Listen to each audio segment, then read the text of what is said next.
going to join us when he gets out of work, which should be soon. Should be any time between now and 10. Mm-hmm. So, yeah. I sent him a message. I haven't heard anything from him. Nice. He's working, though. So. Nice. So, yeah, man. I had you check out that show. You like that? Baskets? Zach Galifianakis? It could end up being funny. I mean, it's so hard to know, comedies. It usually takes a few episodes to really get to like it. Right. That's why I said I was kind of skeptical on it, because I saw the preview, and it was, it wasn't. It looked good. Mm-hmm. But that Lucifer show is really good. So I like that. Really good. Well, that got leaked a while ago. That's why I saw. I saw that show like a good 6 months ago or more. Wow. Like that's real. Yeah. Oh, so, yeah. That got leaked a while ago. And, so when's it supposed to start playing? It's supposed to start soon. I don't know if it's this coming week or maybe the following week, but I keep seeing the commercial for it coming on, so I know it's coming up soon. So, and we got another show that's coming up soon, right? The Walking Dead, everybody. Oh yeah. When's isn't April the Game of Thrones? Game of Thrones is April 10th. Oh, that's gonna be fun. And February, 14th is The Walking Dead. But yeah, I'm obviously more excited for Game of Thrones. So wow, Nibiru, Planet X. Yes, we're gonna talk about subjects some more tonight. We got Bob Fletcher. You're a bit choppy right now. You gotta shut off Facebook or something, dude. Everything's shut down. Okay. I don't know what the deal is. Yeah, let me that's unfortunate. I got something. You're else okay here. Right now. It was just when you were talking about. Yeah, that's weird because the connection's really fast. It's 4G. It was like I just tested it before I started, and I got 13 download and 4 upload. That's plenty. So I don't know. Apparently, you just can't browse the internet. Well, I wasn't. Okay. Someone did send me a message. I don't know if that has anything to do with it. Anyway. Yeah. So yeah, I figured. Well, we had him scheduled to come on. I think it was maybe 3 weeks ago or something like that. And I did the show, so I just postponed it. And then this whole Ninth Planet stuff came out. And I figured, well, that's perfect. I'm kind of glad that we did postpone it, because now we can have him come on and talk. And he's got a lot of stuff to talk about the whole thing. He gets right into it. That's what I liked about having him on, because he got into a lot of different stuff, the whole underground cities and stuff, which I thought was very interesting. Stuff that we know about, obviously, but it's good to get his take. And of course, Bob Fletcher is a retired investigative journalist who conducted a probe into the CIA's involvement in the U.S. drug trade. His report was presented to several congressmen, including Sonny Bono, and since then turned his attention to the return of Planet X. So it's a pretty short, vague just bio. Well, I'm sure he's going to have a lot to say about this news recently. Yeah. I'm actually. I refrained from actually discussing it with him in the emails, because I talk to a lot of people, I talk to Dennis McKenna once in a while, about and stuff like that, conversations through email and stuff like that, and I refrained from doing it with Bob, because I was like, well, no, I'll wait till he gets on the show. I don't want to. So what's the deal? With this Planet X, the deal. A lot of people are. I can't say a lot of people. Not too many people talk about this, but but the people who do talk about Planet X suspect that this could be some sort of conditioning. I think it could just be the government's way of putting a story out so they can just play stupid when it finally does pass us, so they can claim that they warned us. Yeah. Hey, we warned you. Yeah. Right. We told you.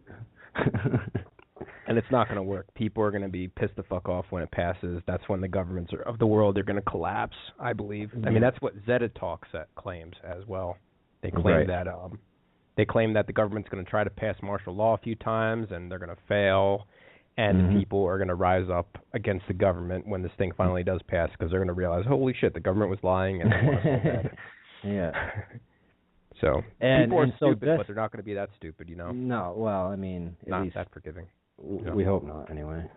Yeah. Well, if Nancy Lieder is correct, and you know, if she's actually channeling these Zeta Reticuli alien gray beings, then there's a good chance people won't forgive the government, which needs to happen. We need to fucking overthrow them. Don't forgive them for anything anyway. No. I mean, we're pretty naive and stupid, though. I mean, and you know what's crazy is you would think that most Nibiru people that believe in Planet X would also believe that the Earth is flat. It's not so bad, actually. It's not that large. It's kind of statistically equal to how many people are truthers. So maybe like 10% of the people believe the Earth's flat. That's not too bad. 10%, that's still big. That's 10% too much. Hey, well, yeah, of course it is, dude. It's horrible. But that's like, it seems to be the case with truthers. 10% of truthers believe. And if you're listening and you do believe the Earth is flat, I don't mean to offend. I'm not going to bash you. That's okay. You're free to believe that. I was interested first time I saw that, you know, like when I first ran into it, like the claim that there's a dome over the Earth is like encapsulated in this big glass dome. I was more interested in the hollow Earth because I thought it was more reasonable, and it is.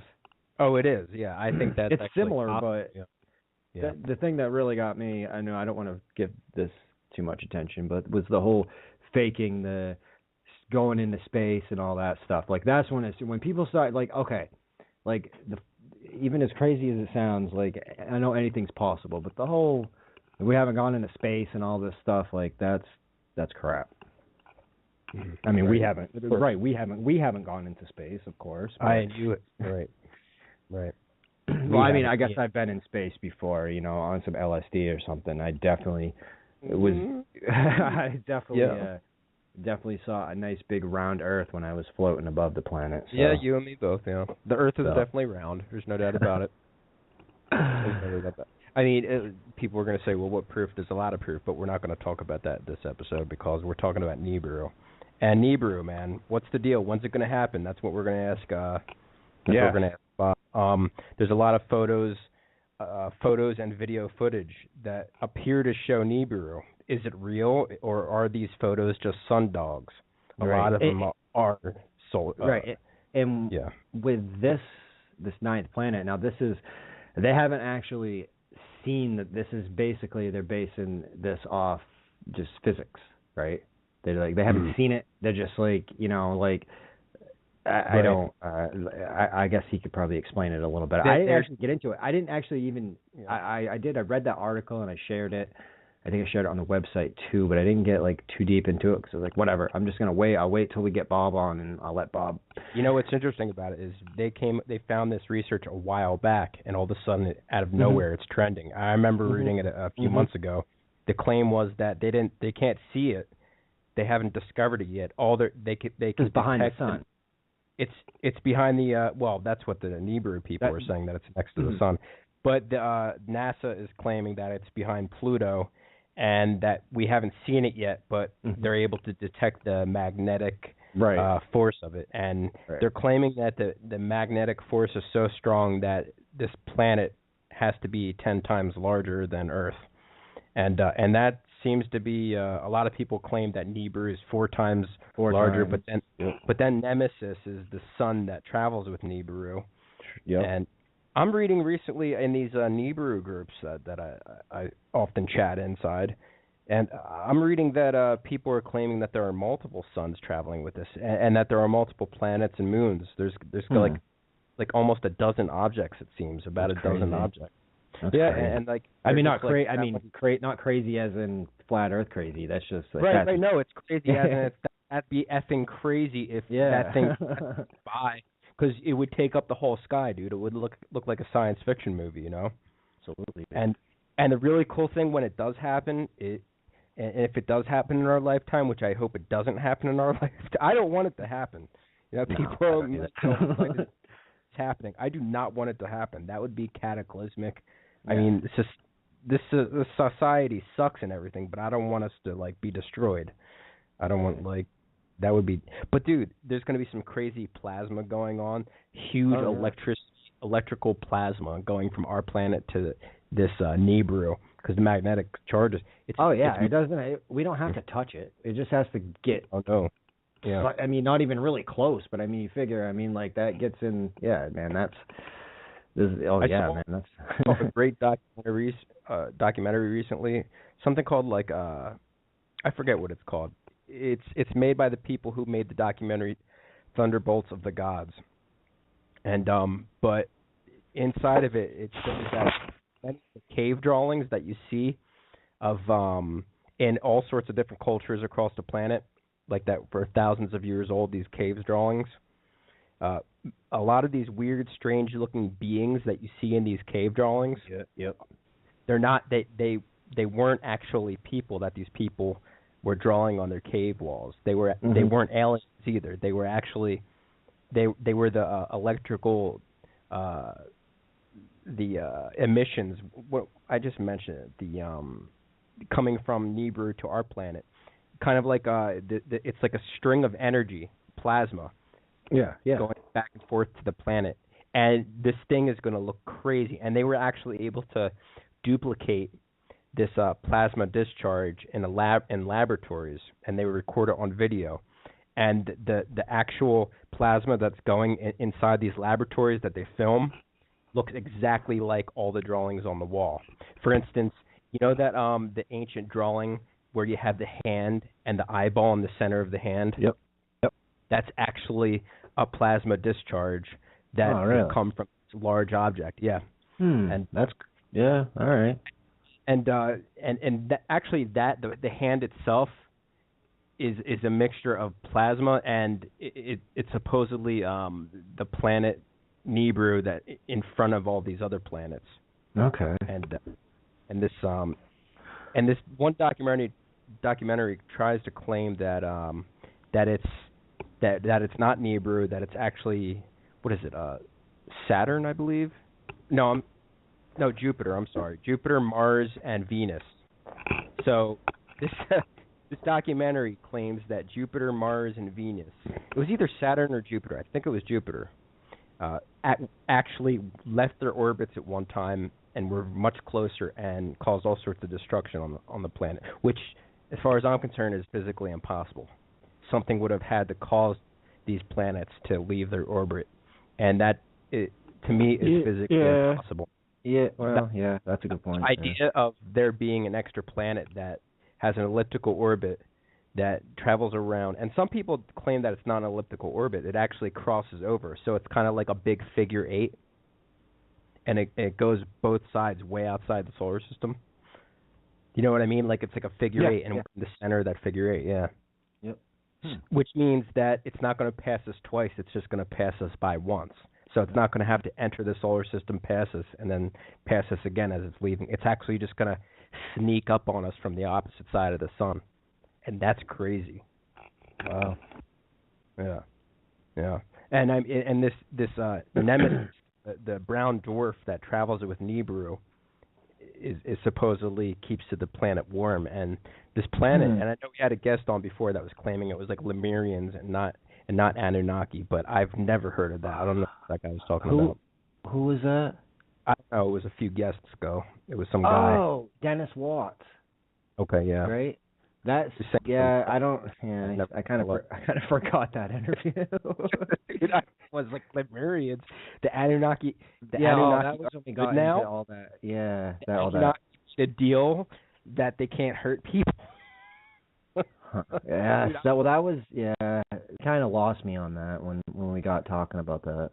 Saying some way. I say that to James. Say that to James. Like, what? No, that's Dennis. No, don't say that. It's like, no, I didn't say anything bad about Dennis. I just that was the part that he talked about that I was just like, what? I didn't like the guy very much. I thought he was full of it.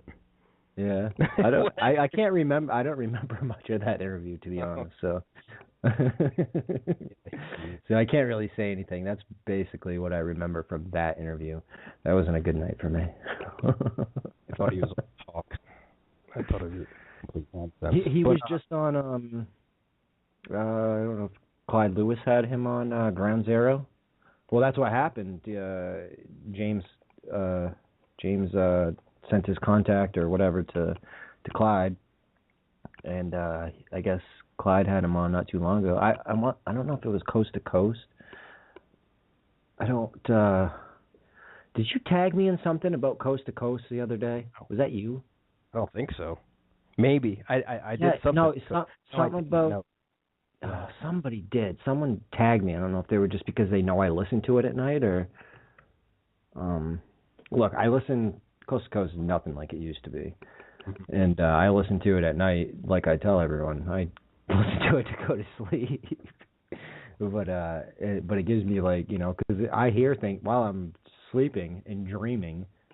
It's getting in my dreams. So when they talk about like the crazy stuff, and it's like I start dreaming what they're talking about on this show. Yeah. I love it. And that happened to me last night. I gotta share this before Bob comes on. It's kind of funny. I don't know if this had anything to do with what they had going on or whatever on the show. It might have just been completely irrelevant. I might have just had a weird ass dream. But I watched that. There's a show on Fox. It's comedy. It's like that Cooper Barrett show. It's on Sunday nights, like with Family Guy and everything. And it's got this girl on it. And I had her name. I posted. I don't know. I posted about her earlier because I had that dream. And anyway, she was in my dream, and I was hanging out with her. And like I was at a bar, and like there were people there, and they were like famous people, but I don't know who they were. Like now, they like in my dream they were famous, but I don't think they really were. You know what I mean? And then I just skipped to another dream, and like I was somewhere in this town, and I stole this car. And I just remember driving around. It was like a really nice. It was like a sports car. Like I was like a It looked in my dream. It looked like something like a Mustang or something.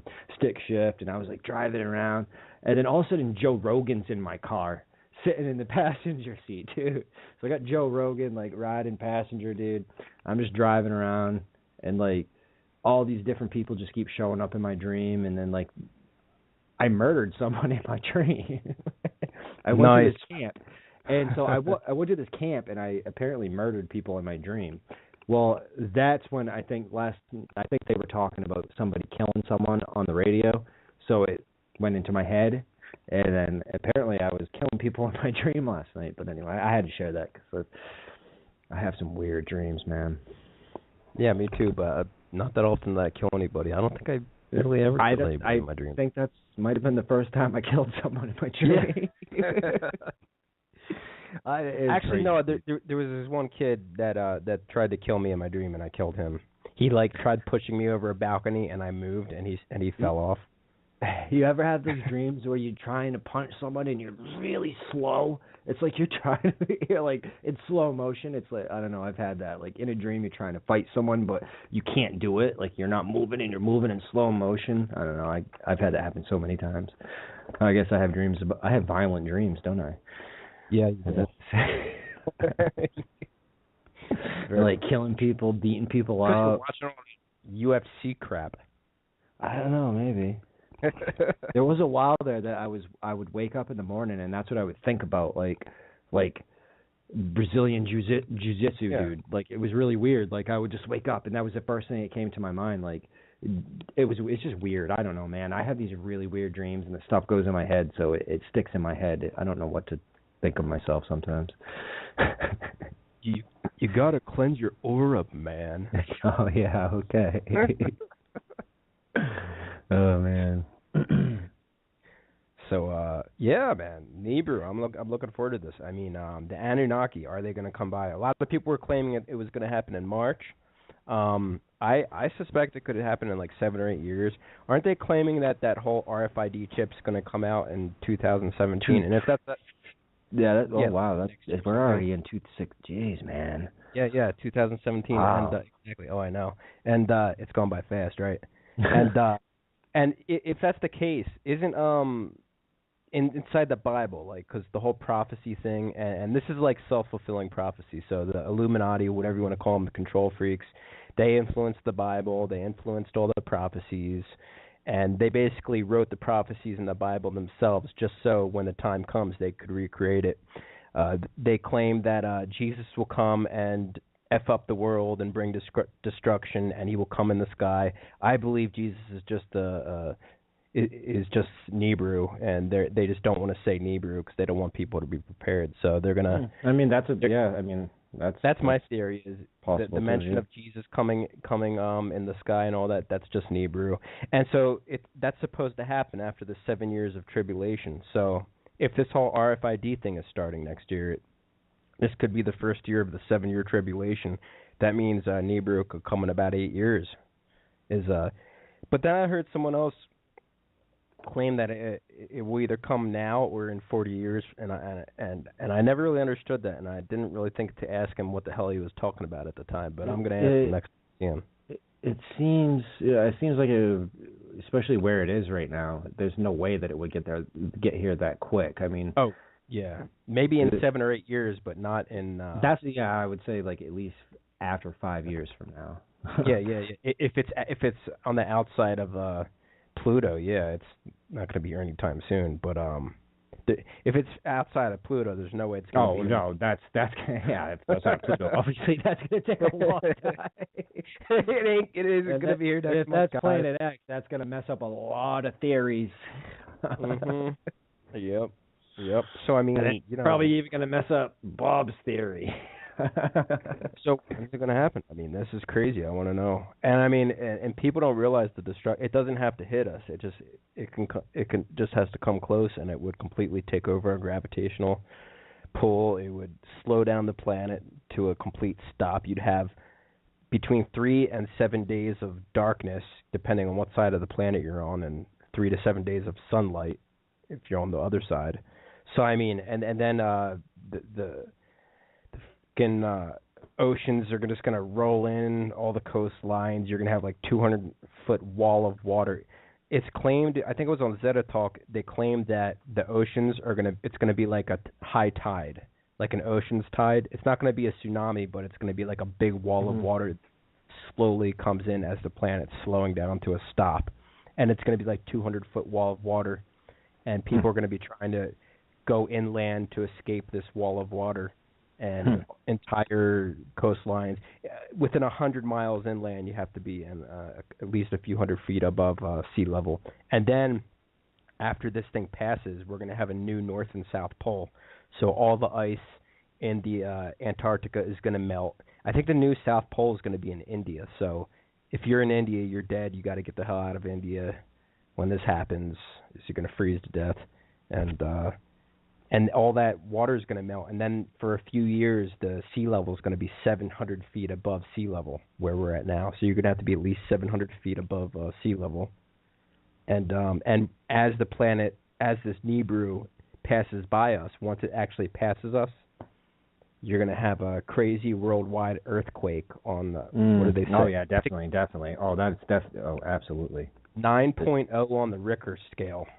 No matter where you're at on the planet, and some places as high as 18.0, which means if you're at a place probably like California, right? Well, like the San Andreas or something like that. I don't even think, I don't think you can really know, because it's not just going to be on the regular fault line. No, it probably will. Some places, like I would imagine, but if you're at a spot. And welcome back to Lost in Transmission, Episode 7, Planet X in Nibiru, with our guest, Bob Fletcher, coming on very soon. I'm actually going to dial him out right now. We're just going to straight up dial him from the show, like we did with Lee Camp. I have a restricted call coming in. I think this might be Michael. Hello.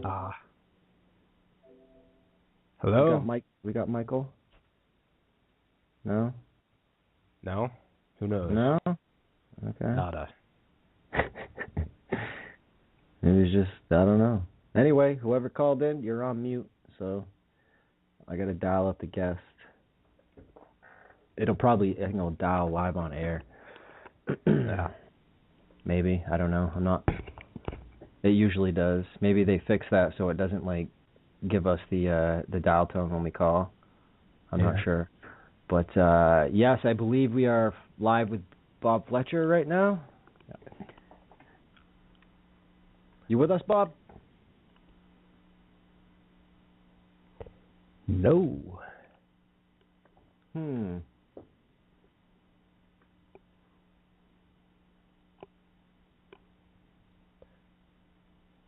right. Well, anyway, I got him dialed.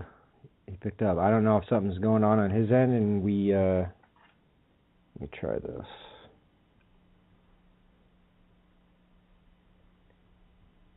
All right. Huh.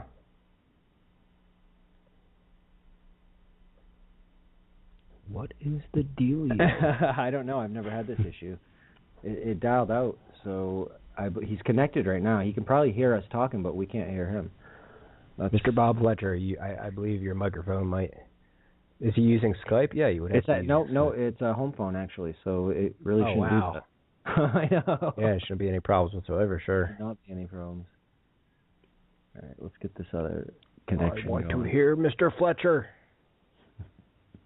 That's interesting. I've got to get his take on this recent news. I'm trying here. That's what it kind of sucks about having to run the show and host the show and try to do all this at once, dude. I think that's him. Oh, that's okay, Michael. No, we got Michael, not Bob. What a disappointment. Michael is my best friend too. Michael's the restricted call that I answered. I would rather have you been Bob Fletcher, though. Yeah. Well, we still have Bob connected. He just can't. We just can't hear him. Are you able to message him on Facebook or something? I sent him an email and let him know that I was connecting to him. You need to do better than email. That's the only contact I have. You want to hang up and try calling him again? Yeah, I think I'll try that. It's weird. Okay. How you doing, Michael? How was work? Another day, man. Yeah. That's all I can say. All right. Yeah, I know I got the number right because I copied and pasted it. So he's probably like he's trying to talk to us and. Oh, I hope not.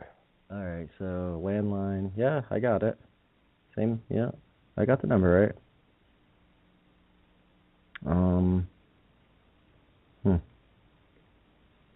Sorry, folks. We'll get this figured out. This actually has not ever happened, especially with a landline. I could understand with Skype, but a landline, man, that should just try this. And so, Michael, what are your thoughts on Planet X? Oh, here we go. See, now it's giving us down. Yeah, that's I didn't fine. do that before. That's weird. Hello. Hello, Bob. Contact with with Earth. Here, what are you doing? Okay, very good. We've gotten together. There's got to be a song in there someplace. Okay, very good. Well, we were going crazy here, and I don't know if it was your end or my end, but that's okay. I honestly think it was neither of our end. I think it was the Blog Talk Radio. It's all their fault. God. The blog God. Yeah. Okay, so what are we doing? Are we going to go on the air this week, or what's happening? Are we set? We're live right now. Okay, good. For the folks that are listening, we have no idea what's going on this side. We had the electronic wizards are fooling with us or something. So now we're contacting. Let's go from there. We'll make like nothing ever happened and start over again. Sounds good to me. So, hey, good evening. I'm just glad to be here.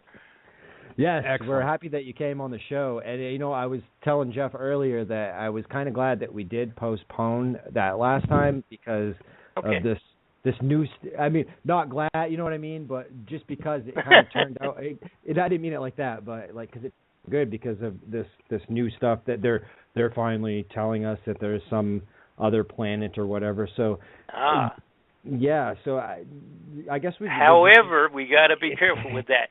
But so how would you like to start this evening now that we made our telephone connection? Do you think the new show X-Files will mention Nibiru at all? I hope so. I don't know.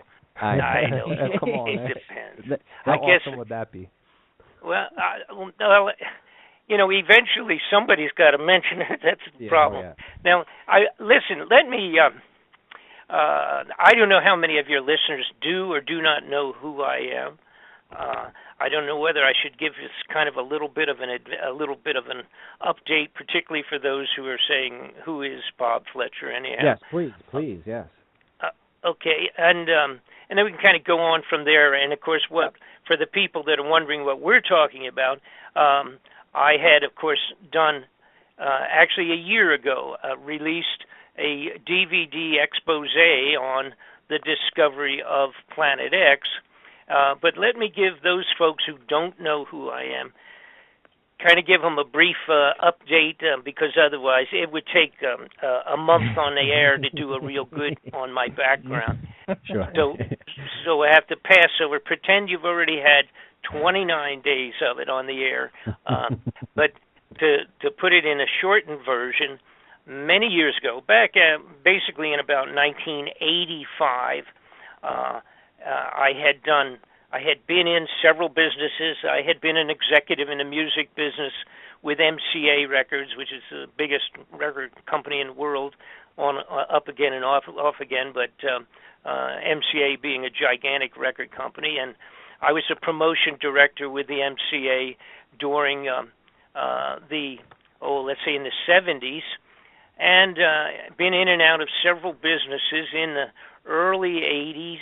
I had briefly for about a year or so an international consulting company with one of my partners in that business, literally was the consulate general or the attaché in Washington, D.C. to from the country of Liberia. And so we were doing international consulting and et cetera, and he was my partner, where you could actually call the embassy back at that time and contact me or leave a message directly through the embassy. So it was pretty good for business. There's nothing better than having on your business card the alternate phone number to my office was the embassy in Washington, D.C., which most countries would not do that, but in this case, he had been there for like 15 years, so he didn't care. There was nobody. The president, the seated president in Liberia was his boss, so he had fairly high up. But the reason I mention that is my next step was in my life was a toy company. I became a manufacturer of toys. I had a particular toy that I had invented that was rather unique, and I started making a few of them kind of as a hobby, and they became such a big deal that when the consulting company closed, we closed doors on that because there was an overthrow of that country of Liberia in approximately 1980, and when that happened, most of the people we had signed some $1 million contracts with were killed all in 1 week. So that's the way they do the change of presidency over there. So anyhow, I can look back at kind of on a humorous point at this point in time, but it's kind of terminated most of our contracts. So I went into the toy business, manufacturing toys, and which is as far away from political mainstream or political corruption as you could possibly be by manufacturing toys. And I had a couple of retail operations in amusement parks and things of that sort. And, of course, had not, up to that point, been very politically oriented because the average guy, which I put myself in that, well, maybe I'm never average, but pretty much in that category, I just was not I didn't care what went on in Washington because I always kind of assumed in reality it didn't have a real good connection to my personal life. It's like most of us. And so I was looking to expand the toy company. We were doing very well, and I wanted to go on television with the toy because with that kind of a product, we would have sold, like 10 million of them in a couple of months on television. That's the kind of toy it was, a demonstration kind of a thing. So I ran across a company. A fellow had a company, actually had about 6 companies, and he had a lot of money. I met him in New York City in a marketing company, a marketing convention for miscellaneous products, a gigantic show, 35,000 participants in this particular marketing show, which is once a year in near Madison Square Garden. It's really a big thing. So I ran into this fella, and he jotted down on his business card, and he handed it to me, and he just said, I'm interested in a large number of toys that you manufacture. Contact me when you get back to Atlanta. So I just took the card and put it aside, because when you're doing those shows, you get 1,000 people like that just come by and say, call me when get back, and I'll buy $1 million worth of junk from you. So the bottom line, to cut to the chase, as they say, this gentleman, using that term in the wrong definition, but this jerk was in fact a supplier of covert weapons for the United States Central Intelligence and National Security Agency. He and his business partners, who were the major generals that had run the entire Vietnam War, and that's who this guy was. He was a covert arms supplier, and I ended up merging with him, not knowing that, of course. That was not part of my deal. I didn't know anything about that crazy stuff, and I became plopped and dropped right into the middle of James Bond kind of a situation, where this guy wanted me to use my toy company as a covert front to travel in and out of a variety of nations, different countries, where the Central Intelligence and the National Security Agencies were doing wars. And at that time, it was the Iran-Contra war situation down in Nicaragua, and they were moving into West Africa. See, and that's where that company that I had with the Liberian and contracts with Liberia, that's how that came into play, because somehow apparently he had found out about that, and his offices were right next door to my offices in Atlanta. So how that came about exactly, I never found out, but that was the bottom line, was that he came and finally said, when I asked him, because I was meeting major generals, these big, very heavy-duty 4-star generals coming in and out of my toy company, which is a little unique, and these people were speaking in foreign languages, and they were selling, supplying the Hellfire missiles out of my toy factory in Atlanta, Georgia. Now, I don't mean that we never physically had missiles on the floor in the toy company, but nonetheless, the operations, the meetings, and the sales, and all of that, the agreements and contracts were all going through the company right there. Oh, wow. So it's kind of mind-boggling. And again, it's a wonderful story, the whole story of that, and how I ended up getting into chasing corrupted people in government. That was the root of the entire thing. Because what happened was, of course, I had already contracted with him. I merged my company, moved it in under his roof, and then a few months later was when I found out the bottom line of what was going on. And, of course, he wanted me, he said, get your passport in order, because in a week or two, I want you to get out of here. You've got to go to, I think it was Angola, on another, West African nation, and to put together some contractual agreements and stuff like that. So, and of course, I said, he said, you'll make more money than the president. He said, and you never have to pay taxes again, or any of that stuff. We just don't bother with it, and so I just said, no, I'm not going to do that. I said, I'm going to get killed if I do that. What? This is crazy. What are you talking about? I'm not a Central Intelligence Agent. I'd never even been anything in that category or close to it. I wouldn't know what I was doing. I guess I could do it. It's just functioning as an informational courier between the United States government, these guys, and by the way, these people were. When I confronted him and I said, what is it that's going on here? I said, what's with the military guys and the generals and the telephone calls of foreign languages and faxes coming in? At that time that we didn't have email, it was just a fax machine. We had coded messages coming in about the delivery of potatoes and things of that sort, which were actually weapons and not potatoes, but I didn't know anything about that kind of stuff.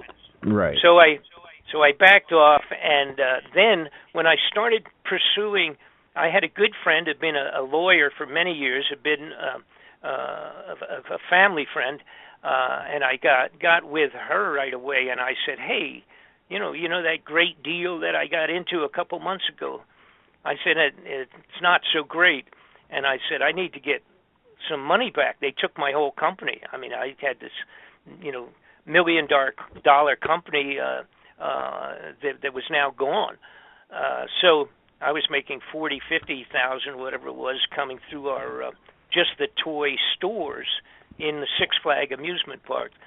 So the bottom line was, when we started moving forward with the potential of doing a simple legal action, a fraudulent contract, and they had plenty of money. They should have just paid me my money back and been done with it.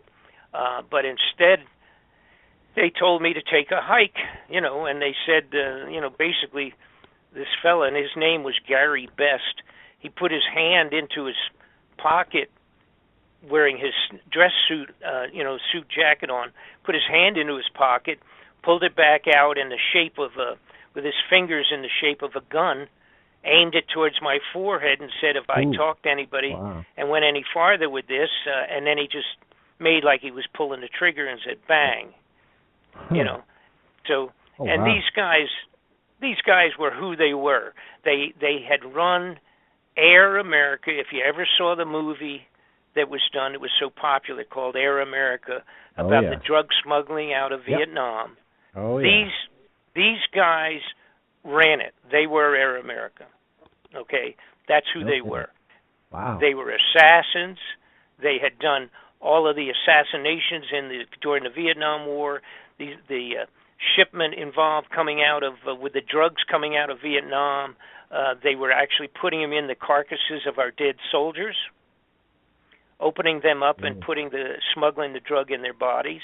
Damn. That's how low life these people were.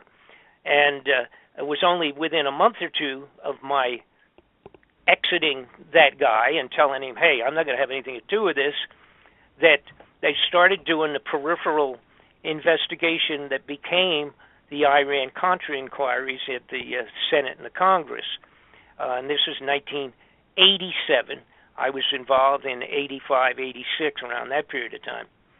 So when I saw that, I was very angry because I had lost my whole business. I'd lost all, everything, and was unable to go anyplace because when we started moving forward legally, I received notification that my toy factory was classified secret.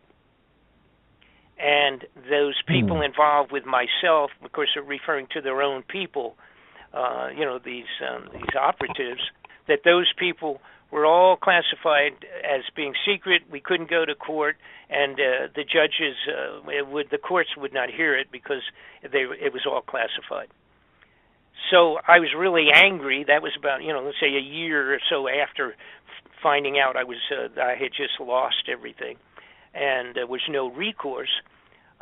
When I saw they were investigating the Iran-Contra business, I contacted, as a matter of fact, it was Senator John Kerry, who's now, of course, the Secretary of State presently, contacted him because he was headed one of the major inquiries at that time. And I simply said, I'm going to give you a couple of names on the telephone. If, in fact, these people are who I think they are, you tell me, and we'll go from there. And if it doesn't mean anything to you, then we'll just forget about it.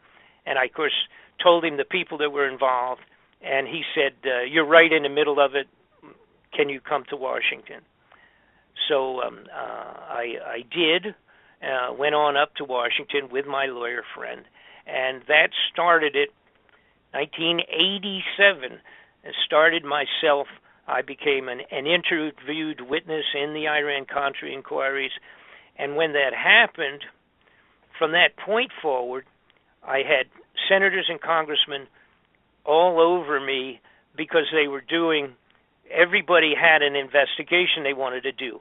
An awful lot of it was connections of drug operations directly into the White House and drug operations into national security and the CIA and all of that. So all of those guys, they have their own little agenda to pursue who they would like to. And so they were coming to me saying, Mr. Fletcher, do you know anything about this thing over here? Or did this fellow's name ever come up over here, involved with this over here? And next thing I realized, I was in the middle of chasing corrupted people in government, and now it's been 30 years.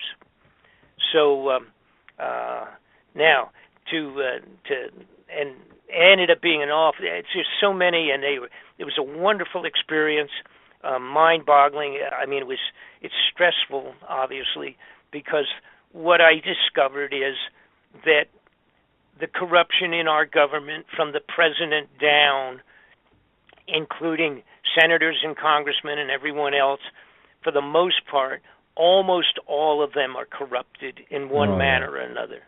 And it's either a mild kind of a thing, a small level, or it's really pretty serious. And so in the last 30 years, I've been directly involved with probably 7 or 8 major investigations at the congressional and Senate level. And one of the biggest ones that never quite got off the ground was investigations that I was doing for and with Congressman Sonny Bono. Mm-hmm. And 15 days before that inquiry was going to actually open up on the floor of the United States Congress with Sonny, they murdered him. He was murdered on the ski slopes. Yep. They told everybody he ran into a tree. Yep. And everybody got a nice little giggle about how stupid he was to run into a tree. And he was dead, and that was the end of it. And we never got to get that off the ground. That would have impeached president and vice president at that time. It would have put people in prison. It was an amazingly heavy-duty inquiry connecting drug smuggling and murder and assassinations right up into the highest level of our security in the United States government, period.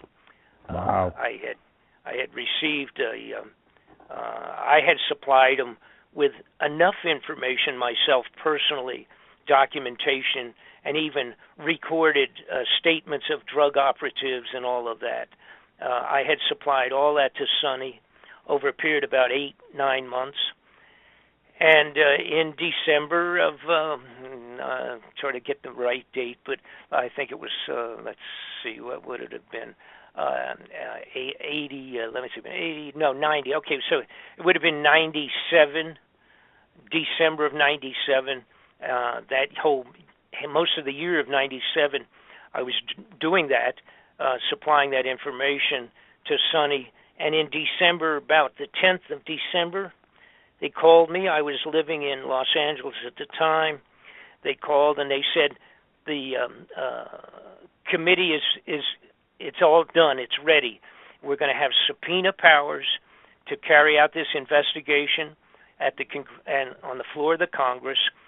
Can you plan in January to get into Washington? And we actually going to have subpoena powers. Now, that's very unusual. They don't usually have subpoena powers with congressional and senatorial inquiries because an awful lot of people would be in prison if they did that. Because the reality is the Senate and the Congress in their inquiries are completely fraudulent. You could say 99% of it. Completely bogus, fraudulent junk. They do it to feed the public the concept or the idea that they're trying to do something and make things better and arrest people, and it never happens. It's all junk, including every major inquiry that I've ever seen in the last 30 years. They even had specific senators and congressmen and lawyers that they would bring in specifically to help or assist or oversight. Usually they would call on the chairman of the inquiry, and it was 2 or 3 particular guys that were completely fraudulent, and they were brought in just to shut them down and to dance around in circles and instead of doing anything serious. So middle of the month of December, they called. I said yes, and I was elated. I was so glad. We were going to knock some people's brains out with a serious investigation.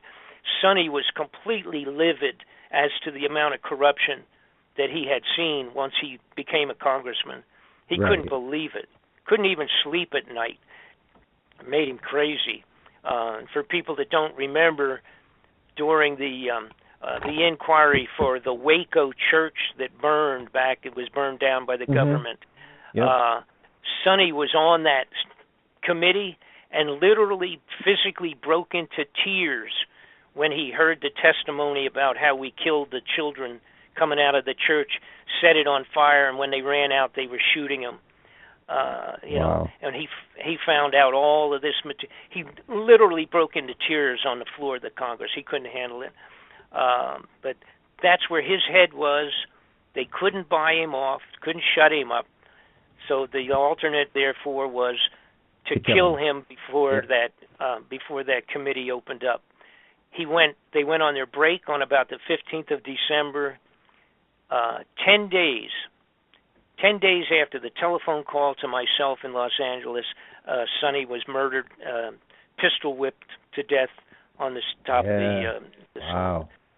And I did do an investigation on that separately, which is in a DVD if anybody's interested, a complete coverage of my investigation on that, including his autopsy and all the rest of that. There's absolutely no question that he was murdered. I believe it took us 2 years almost to get the autopsy, and I was working for Sonny's mother. Actually working for Sonny's mother and her attorney in Los Angeles, and she couldn't get it. You know, that's how corrupted this thing was. And so we did finally get it. It didn't, and then, of course, I was unable to go any place. I wanted to have it reopened, but I got, and there's a lot of reasons why. Primarily, is the people that had the best information, all of them benefited from his death. In terms of financial or something. So, end of story. So now it brings us up to where we are a couple of years ago. Again, I have about 10 DVD reports that are available to the general public. They can get them if they're interested at my website. BobFletcherInvestigations.com. They're all investigations that I was directly involved with. They're not reporter. I'm not a reporter doing things of other people's miscellaneous hand-me-down stories. They're all my own personal experiences, and they're all pretty good. includes material and documentation that other people never had. I had in my possession back in the 80s, I was able to secure Oliver North's all of the notebooks and all of the transcriptions, not only out of his computer, but out of his front vest pocket. I had his own notebooks, actually, where this Oliver North, by the way, for the younger folks, he was the primary character in the middle of the Iran-Contra arms deal and the drug operations in and out, swapping drugs for weapons with the CIA and with those characters that were in my toy factory. They literally used to fly planes, U.S. military planes, loaded with illegal arms and deliver them to the Contras, the revolutionaries, and then swap out $10 million worth of cocaine loaded on the airplanes, fly them back, and offload them at our Air Force bases. So that's how directly involved everybody, which included Bush and Reagan. Reagan, I don't know if he knew. I don't know whether Reagan knew a lot of. I don't know. I'm not sure, but he was the kind of guy that see, of course, Reagan and Bush was his vice president. Sure. And then he became president and continued, and then his son became president, and he continued it. They used their oil rigs for delivery points for the narcotics and all of that. Yeah, I've heard that. But I literally had all of the documents that were sufficient unto themselves to impeach the whole bunch of them, put them in prison.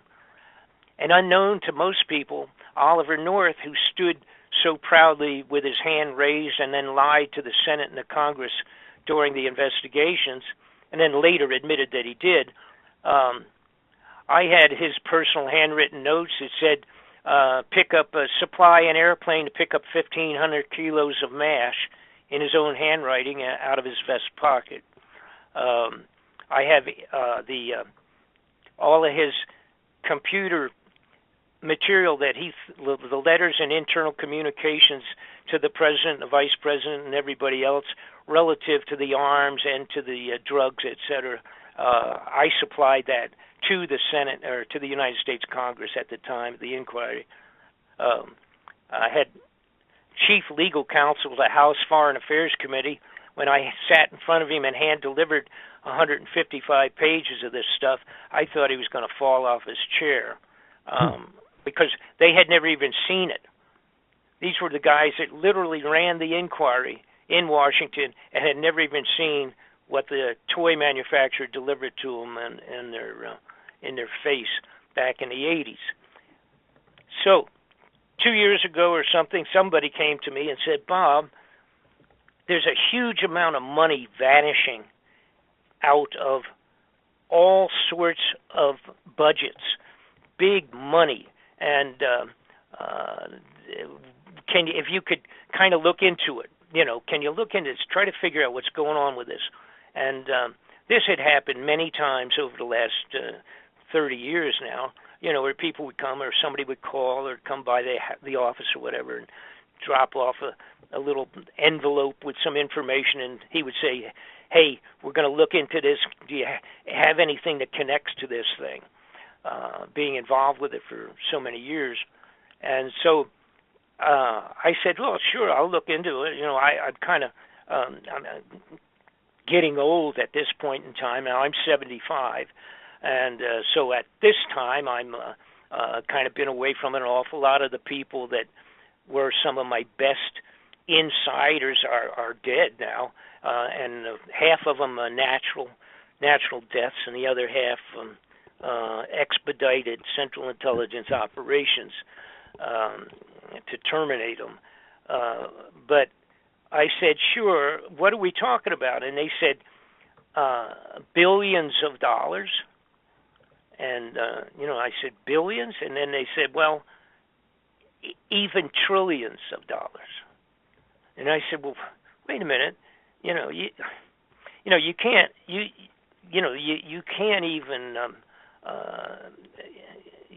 can't money launder $1 trillion. How do you do that?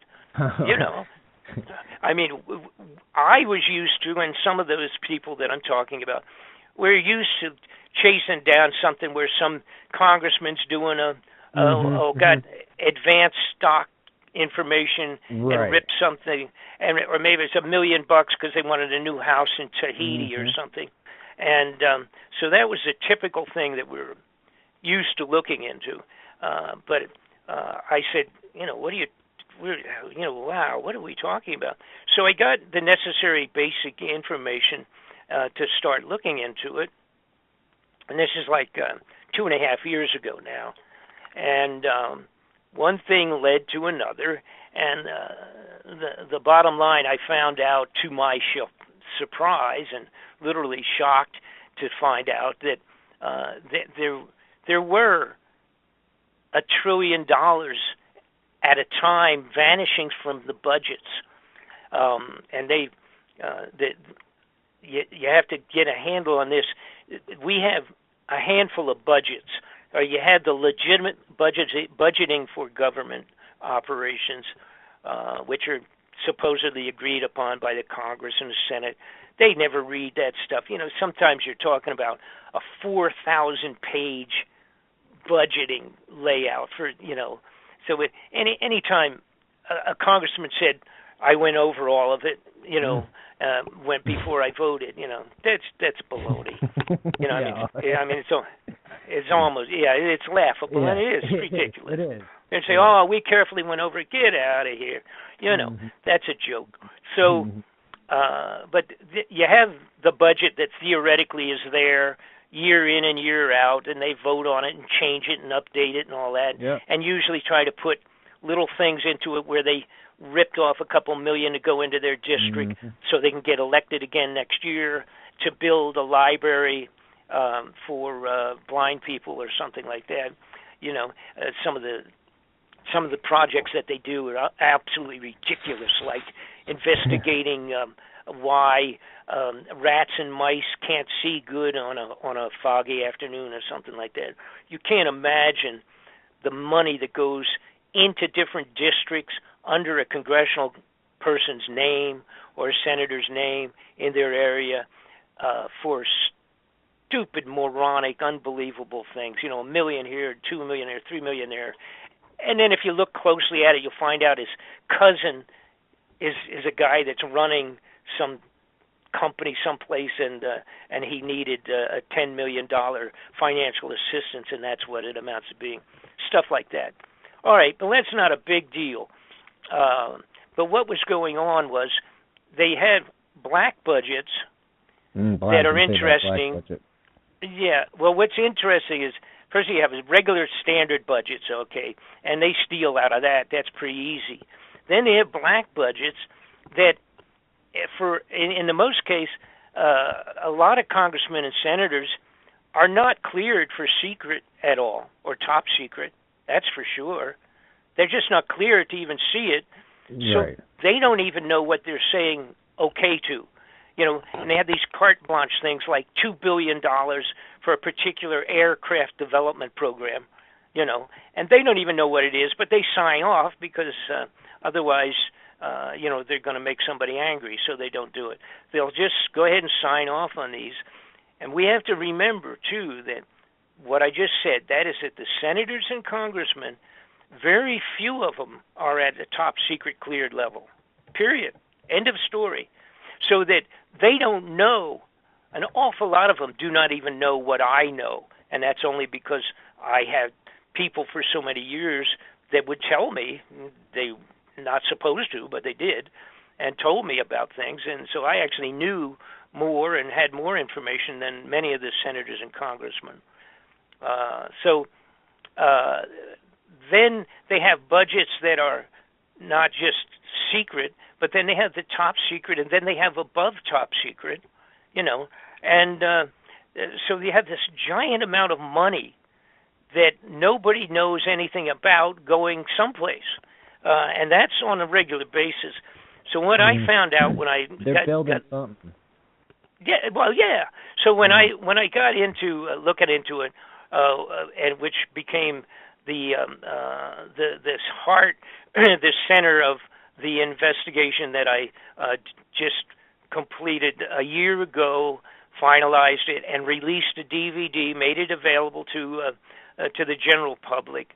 And it is that in 1983, some point in time there, when Ronald Reagan was president and George Bush was actually president but was pretending he was vice president, he and his administration, they came in and they said, we got some really bad news.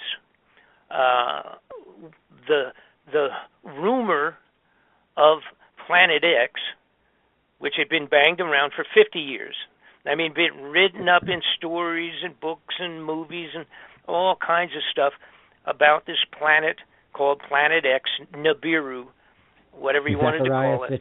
Zachariah Sitchin had an awful lot to do with it. He wrote several books talking about his deciphering thousands of clay tablets. Mm-hmm. As a matter of fact, there was like 22,000 of these. They were discovered in the Syrian area, where they literally had written and inscribed like books, if you will, and he was one of the few people that was able to decipher it. And when he did, he found out the story of this planet that comes around from the far reaches of our solar system, comes back around. He thought, and he claimed, that it was a 3,500-year cycle, an orbit of a cycle of 3,500 years. Now, there's a big dispute about that between people that have been studying this for their lifetime. I was not into it for my lifetime, but and there is a push and a pull between groups that it may actually be 350 and not 3,500. Right, I've heard that too. Yep. Right, and the point of that is, and by the way, I'm getting ahead of myself a little bit here, but for the people that don't know anything I'm talking about, I love the Earth Chronicles. So this planet, anyhow, comes around in a huge orbit. It's similar to Halley's Comet. Halley's Comet, which everybody knows about, comes around every 75 years. Now that you can set your calendar and give or take a day or two, 75 years, Halley's Comet will be back around again. And it comes around, goes around the sun, and circles back off into again, in that case, it's a 75-year orbit. And this one, the Nibiru Planet X, had been written up to being and analyzed and calculated, etc., by many people, to be on a 3,500. Now, it may be a 350 year, all right? And if it was a 350 year, that meant physically that it would have actually passed around the sun and back out 10 times during a 3,500 year period. So, and since 350 years ago, right now, we still, we don't have real good records. There were no films or news reporters. Well, that's maybe a good thing. But either one of them could be right, is what I'm saying. And the idea was that a 3,500 year, it's just a matter of adding a zero during translations. So if you're doing translation with information from antiquity, of ancient history, going back to the time of the Bible even, the point is that they did not use zeros. The manner by writing it down would have been something like 10-fold less 60 or something of that sort. They weren't using zeros in the regular writing down of numbers. So this very easily can be an error of whether it's 3,000 or it's 300. So that's so you understand where that came from. They call that a shar, right? Every 3,600 or 3,500 years is a shar. that when but here's the point. It could have been coming every 350, and we don't have any better reason to know that that's negative or positive. All right, so we don't know which one's right. From the 12th planet, it's 3,500, and I liked how Zacharias Bishon, he said that life on another planet would be timed to that planet. So the life that was living there, 3,500 years for us would be 1 year to them. Mm-hmm. Well, see, and that's a different thing too. So that's another whole separate thing. But it can actually simply be the fact that during the period of time that he was writing about, the zero was not a simple circular figure on numbers, and that it wasn't brought in, I don't think, until the time of the Roman Empire or something in that period of time. You see, when they started using zeros, and so the mistake is very easy. So we'll move past that. The bottom line for us, let me get back to Reagan Bush. What happened in '83 was the first time they had one good, real big signaling telescope that was sent out to outer space. And when they sent it out, they came back and they said, it looks like this thing is there. And if it's coming back, they're doing the calculations, and they said, this thing's going to be in another 20, 30 years. All right? This was 1983. All right? So anyhow, they did the calculations, et cetera, and they said, we are in serious jeopardy, because if this is going to do what all the old studies, including the Bible and a multitude of scriptural writings, including the ancient Chinese and the ancient Tibetans, the monks on the hills in the top of Tibet, and all these cave writings on the walls and all the rest of the stuff that people have studied for so many years, and a couple of people have done a great job, like Mr. Gil Broussard had done a tremendous amount of studies on this, and even went to China, was living in China for a while, studying the Chinese writings out of the libraries and things of that sort, where they actually, 1,000 years ago or sometime, it was written down, in black and white, the entire travels of this thing coming into the sky and flying across, and they called it a flaming red dragon that passed this over the nation of China and all that. So they had all these writings, and it's in the Bible like crazy, and it's called the wormwood, and et cetera. It's in the biblical revelations, describes exactly the events that were described when this came around back in biblical times. So, it's not, it used to be joked about because nobody could see it. And then, of course, the realization is that it's an infrared planet. It's something that you can't see. It doesn't put out its own light, so we won't see it until it gets coming in close enough to pick up our own sunlight. Once it does, then you will see it. But what I discovered from doing, again, my investigations, and I was, the idea, and again, I was looking for the money. Remember that, okay? I was looking for, where does the big money go? What was it that all of a sudden in the 80s changed all kinds of budgets? It changed what we were doing with our outer space NASA projects. It changed. They started talking about doing that Star Wars. Remember the Star Wars thing with Reagan, and it was going to set up this ability to put satellites out all over, and they could pick up the launching of missiles coming towards us, and we'd be able to find them and shoot them down real quick and all that, and how great that would be. Except I found out that most of those telescopic things they put out, they were aimed out to outer space. They weren't being aimed at Russia and China. I mean, they had some of them, of course, but the reality were that they were snooping and watching things, going in outer space. Then I found out that the Vatican came a few years back and cut a deal with the government here, and in Arizona they built a huge infrared telescope, and that's in Arizona. And by the way, it's called Lucifer. I don't know. That's kind of strange for the Pope. Yeah. The Pope Yeah. named it Lucifer. I thought that was a little weird, but he did. So I started looking, and I asked around a few directions with people that had contacts and also had some extraordinary brain cells. And, I said, what is it that happened in that period of time that made all these things change? They started doing crazy stuff. They built this giant underground facility underneath the Denver airport.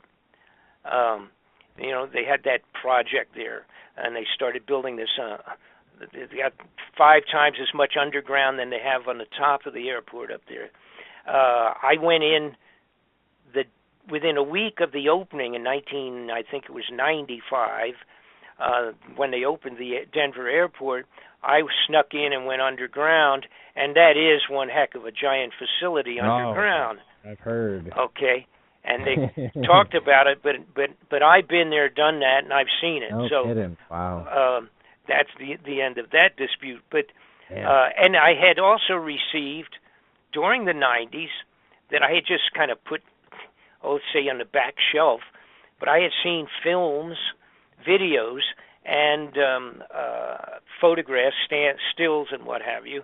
I was, again, just a little bit before we had real good digital stuff, and they had truck drivers that had gone underground at one facility and driven 800 miles and came up at another location underground.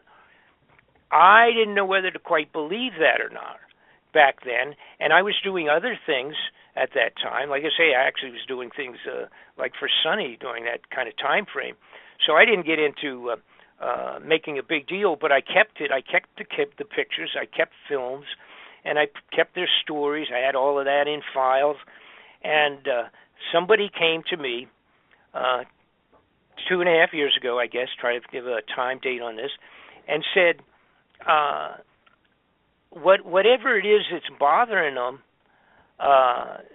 bothering the crooks out of government, instead of just stealing a few million for their next summer vacation home, the money's disappearing. But have you realized do you know about all the underground facilities? And it was some military guy that had seen some of them. And I said, well, I was kind of like, I was aware of it, but I don't.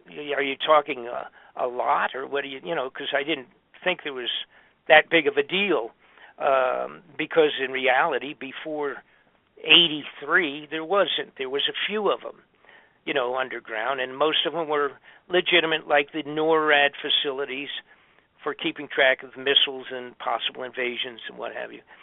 So I said, okay, is there really big numbers of these, or what are we talking about? And so he handed me information relative to the bottom line is we have built 103 of these in the United States. There's that many of them underground. They literally are gigantic hideout survival facilities for the elite upper crust of the United States of America. We're talking locations that can hold 10,000 people. We're talking locations that have high-speed monorail magnetic maglev trains that go 400 miles an hour underground, and they go from one location to another.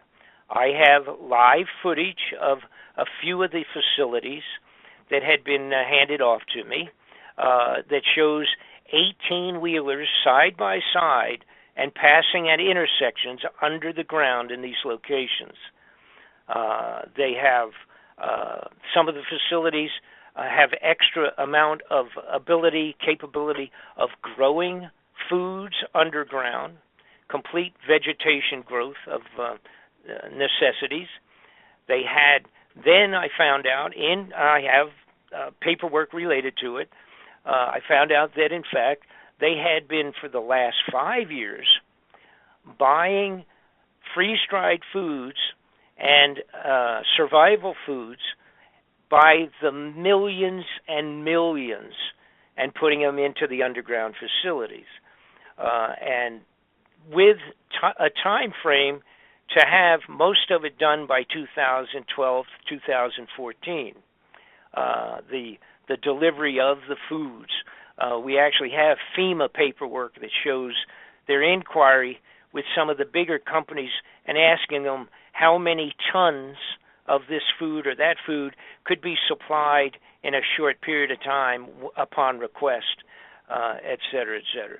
For the last 5 years, there has been a shortage of survival foods to go into the regular retail outlets above ground for the public consumers. They have had a shortage. The big companies have not even been able to get the orders that they wanted, such as Walmart, not being able to get as much to sell to their people in their stores because the government had taken all of the advanced contract for delivery on the freeze-dried survival foods. So that's what they had been, where all the money had been disappearing. And Donald Rumsfeld, who was the head of the Defense Department, sat down in front of one of the congressional inquiries that I'm referring to back. As a matter of fact, this was in 2001. Let me think. 2001. It was. He sat before the Congress on an inquiry on disappearance of some monies, and he said the Defense Department in the last few years has been unable to account for $2.3 trillion. And he told the United States Congress about that. All right? When he told it to them was the day before the 9/11 Twin Towers attack on the World Trade Center. Wow. The day before. Now, what also happened, all of the paperwork that would have supported that information was destroyed on that day because of the explosion that took place at the Pentagon.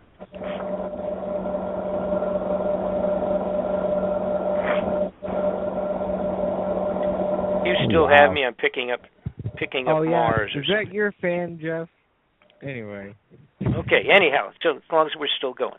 So the bottom line was, here's Donald Rumsfeld, the head of the Defense Department, admitting, of course, he's part of the program. He's a bad guy. He's a bandit, and that's the end of the story. Absolutely. I mean, I can go into stuff that people don't know about him and have your hair fall out. Now, so you had $2.3 trillion with a T, folks, disappeared. Then we had the lady that was in charge of overseeing the Federal Reserve. Theoretically, she's supposedly the auditor, so to speak, or part of that thing. There is no such thing as an audit of the Federal Reserve because the Senate and the Congress are not permitted to look or even ask for it. So when some senators and congressmen had requested to do an audit to find out from the Federal Reserve if, in fact, there is any gold still in Fort Knox, he was told by the Federal Reserve to go away and stop bothering them because they are not part of the U.S. government. It's the Federal Reserve is a gathering of banks, an association of banks with a couple of people at the head, and the Congress and the Senate are not legally allowed to require an audit of the Federal Reserve ever. Okay? And that's legitimate. That's the way they set it up. And the Federal Reserve, for example, Ron Paul, who came forward a couple years ago, 2008, wanted to have an audit on the gold. They told him to go away, get out of his office, and don't bother him. End of story. So the Senate and the Congress cannot get an audit of the Federal Reserve. All of the gold formerly in Fort Knox is now gone. The bulk of it probably, and I can't give a good percentage, but it's either like half of it has been put into creating these hideout underground facilities, and the other half is still in bullion cubes in hidden away in one or two of the underground facilities. The gold is gone. When Germany and a couple of other countries in 2008 came forward because they needed their gold. See, many foreign nations, almost every one. I remember that, yeah. All right. And what happens, every major foreign nation has tons of gold in Fort Knox on reserve, held for security in our Fort Knox, considered to be the safest compared to having it in Berlin someplace where they might have, not as secure. All right. So an example, Germany has 1,500 tons of gold. Oh, shit. That's right. 1,500 tons of gold in the federal Fort Knox system. When they asked for it, they were told to come back in 6 years. Yeah. Now, what they ended up doing, because it started making a lot of ripples in the water, all right, what they ended up doing, they did give them, I guess, a couple of tons of it or something, but they didn't get all of it. And they didn't get a good, accurate audit. Nobody gets an audit. They just say, go away. Literally, it's a mind-boggling because nobody ever realized or paid attention to it. Ron Paul didn't, and Ron Paul didn't know. He went in there, and he said, the Senate and the Congress has to have an audit. They said, get out of here. Get out of here. They said, look at the way the mandate is written up. When we created the Federal Reserve, look at the paperwork. And he did. Right, and they were right. Happened. So end of story. So what do we have? We have trillions and billions over the last 20 years been slithering out the back door someplace. There's so much, it's mind-boggling.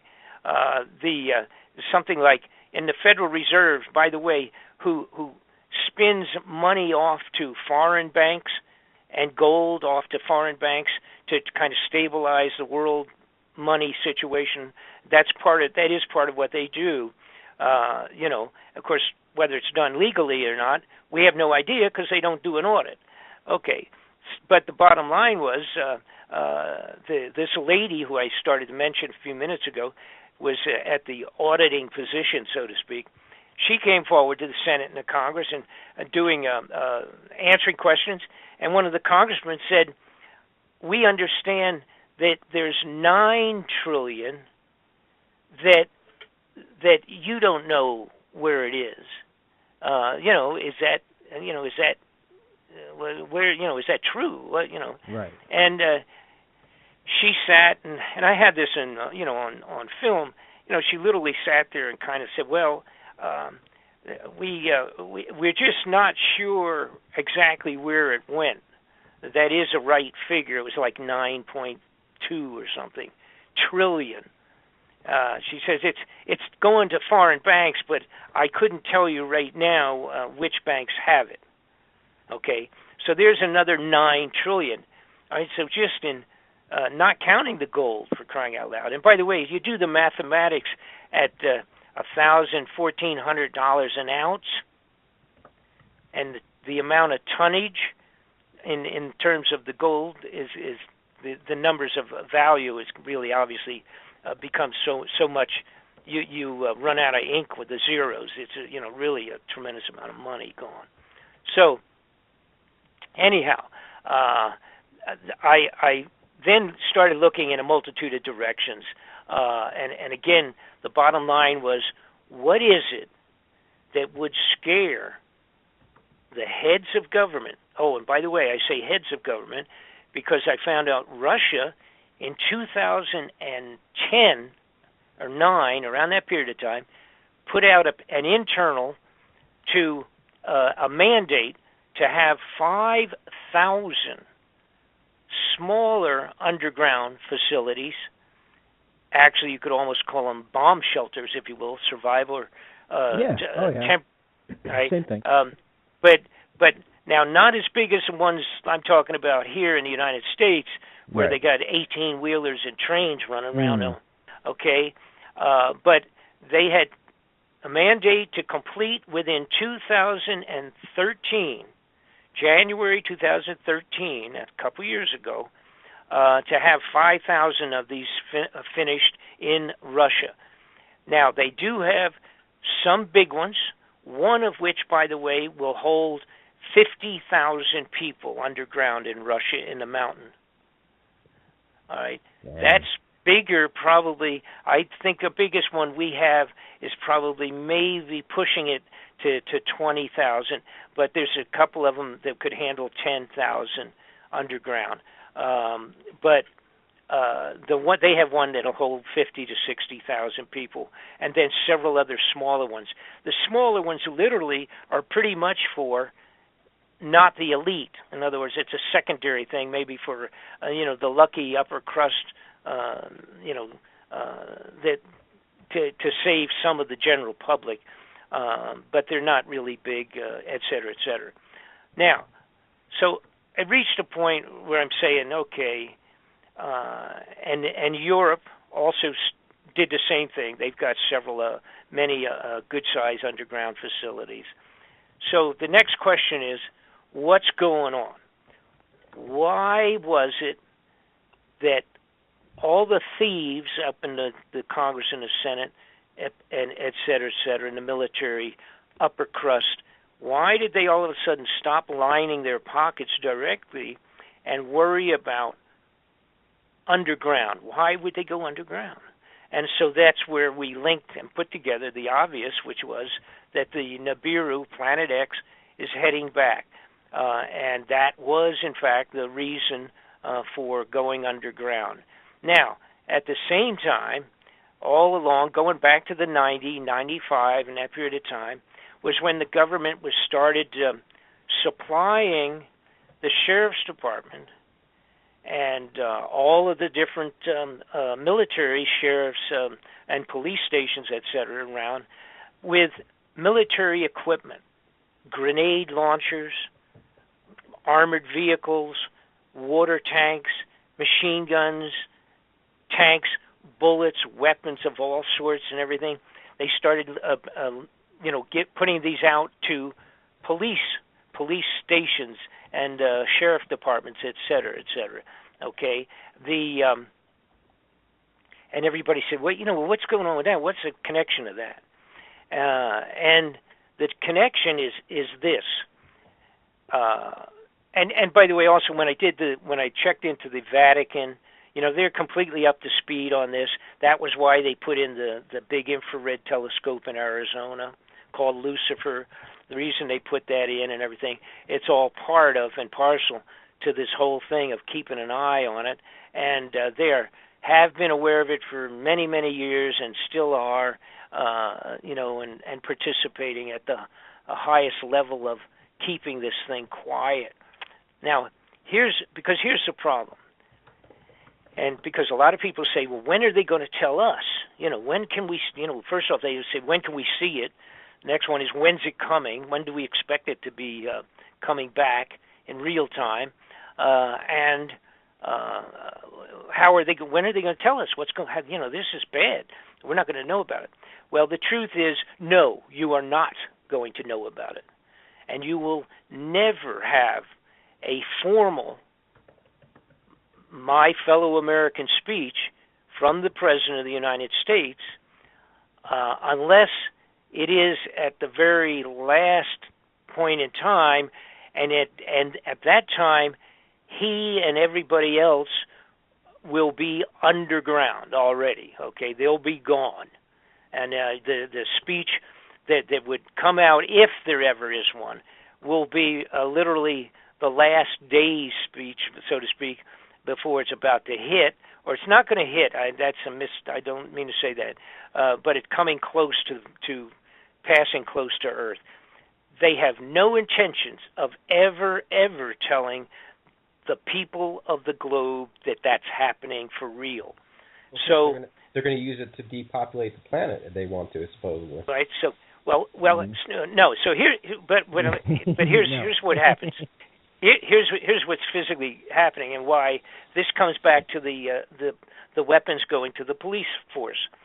What they're going to have to do is declare martial law in the United States before the Planet X Nibiru is starting to be seen in the sky. Once it's seen in the sky, headed in to go around the sun and then back out for another several hundred or couple of thousand years, whatever it is, all right, when it comes in, it'll be first seen as a star, like a new star. And it'll be coming in, it'll get brighter and brighter and bigger, and it will take about 3 to 4 months from the time it's seen in the sky for it to come around to its closest point, passing around the sun and then headed back out. Now, again, I mentioned Gil Broussard, who has real good studies on this thing, has done, and he's the one who went to China and has been doing the complete scriptural thing and can match up every single event to this thing with documentation of ancient times around the globe. So this is not just a handful of idiots someplace coming up with a funny story. All right. So here's where it has always been when it came closest to where it actually passes and blocks the sun, does an eclipse of the sun for a brief period of time, and then goes on around and goes back out. All right. That has always been around March, April period of time. March the 25th or 27th is usually approximately the period of time of most close to the planet Earth. All right. So also the mathematics of this is that it will be probably seen in the sky in December. Now, originally, and now there are a lot of miscellaneous variables in this thing. Changes in the calendars, the calendars of antiquity. They changed their method of counting days, and like you said, how many days and back then versus how many days now for a month and all that kind of stuff. So there's a lot of little variables, and it's kind of a little bit, again, I refer to Haley's comment. Give or take, in that case, it's only usually about, give or take, a week. That comes around 75 years. When you have one that has an orbit of an unknown, maybe like just say 350 to 3,000 years, the time of its return is always been, though, March and April, that period of time, the merger between March and April, and seen in December. I anticipated that we would see it this December, last month. All right? That did not happen. And I also noted that there was no martial law, although they're setting it up. They're setting that up really profusely. They have to simply come up with one of 2 or 3 ideas that will be accommodated by the American people to accommodate and accept a martial law. Right. All right, and I'll get to either an economic collapse or ISIS. Yeah, and I'll get to that in just a second. But the point in time, here's the point. There always has been a March, April kind of period of time on the previous 2 passes of this thing that have been found in the writings of biblical times and the writings of antiquities of Chinese, the Chinese monks, the monks in Tibet, and the Chinese people that actually were the astronomers for the Emperor of China. And they were very serious, and over there, if the astronomers did misinterpretations, the Emperor cut their heads off. So they weren't making up anything either. They were pretty serious going back 1,000 years or whatever. So here's my point. When people say, when is expected? All right, those people, even that differ with each other as to whether it's a 350 or a 3,500 time period, that doesn't make any difference. Politically, on the globe, the underground facilities are finished. They are still working on a lot of them, but most of them are finished. If they needed them next week, they could use them, all right? That's my point. They are filled with food. They are still putting food in and doing everything, final touch-ups on all of them. One of them, by the way, was the old NORAD facility that had been in the Granite Mountain for years. Unbelievable secured location. But that's an old one. And they went in, closed it down a while back, about a year and a half ago, did some changes to it, and they've now moved back into it. They're using it. However, NORAD, the normal old function of NORAD, is not being carried out anymore. It is another one of the underground facilities. The newer ones are astronomical. They're mind-boggling, like I said, with maglev trains, food growing ability, interfacing connections between one side of the nation to the other side in terms of underground roadways. And China also, I left them out. China has done the same thing. China started a few years ago, and they have thousands of miles of underground facilities. They built digging. We have a huge tunneling machines. And people say, how in the world do they dig into the Granite Mountain and finish this in a year? They have underground digging equipment that I also have. By the way, I have to say this. All of this that I'm talking about and much, much more, including photographs, pictures, live footage of every one of the nations, everything I'm talking about, every single thing I've touched on base on here is completely covered in the DVD that's available to people that I put out approximately a year ago now, just at the beginning of this last year. It's called Incoming, and it's available on my website, BobFletcherInvestigations.com. You can buy it. It's $24.95. It's 4 hours, double disc DVD report, has everything and answers every question. Now, let me get back, and we pay the postage on it.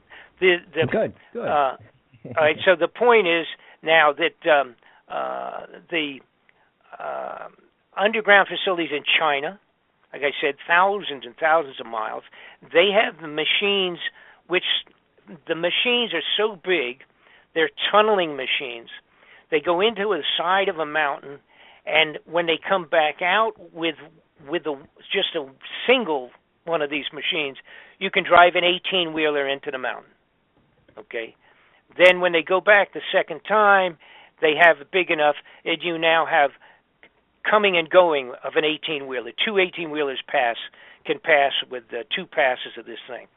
The Chinese, which I have pictures of, as a matter of fact, also, the Chinese built theirs with one unit that is two of our biggest ones side by side, and then another 25% larger in diameter in the middle of the two. It's a three-headed boring machine to go into the side of the mountain, and so big that you can, when it backs out, you could drive two 18-wheelers down and have a dance in the middle of the highway. That's how big it is. Unbelievable. I have all of that in the DVD, as a matter of fact. Now, I have to mention another point that fits into the whole puzzle, and that is a thing called a seed vault. Back in 2012, in Norway, actually, or near Norway, they have an island where they put a seed vault, and it was an internationally cooperative seed vault where they go into the side of the mountain. They have seeds to be able to replicate and regrow every growing plant on the globe of any value at all, and it's millions of these seeds. Actually, I think it's billions. Billions of those seeds are in the seed vault. And, of course, you can look it up. Just look up seed vault. Actually, seed vault and write seed vault Norway or underground seed vault, and it'll come up. You got plenty of information on it if you want to look at it, just on the computer. That's cooperative among the nations. So what we have is all of the very upper level, upper crust people of all of the globe know about it, know it's coming. They have an idea when it's coming because their intention, again, their contractual agreements with the survival food people was to make sure they had most of these places filled as of 6 months ago. So they're not putting the food in there for 10 years, 20 years, 5 years away. They're putting the survival foods in there today so that it could be used next week, next month, 6 months, or a year from now. Okay, so Bob, could this be to prepare for some sort of nuclear war that they're interested in? No. It's way beyond. The problem with this, it's way beyond. There probably would never be a nuclear war because we, the United States, for one thing, could stop off any possible nuclear conflict in one day. Totally stop it and finish it off, okay? Terminate it. That's not going to happen. This is not something that we idiots called mankind on Earth are generating ourselves. It's not going to be a war. It's not going to happen.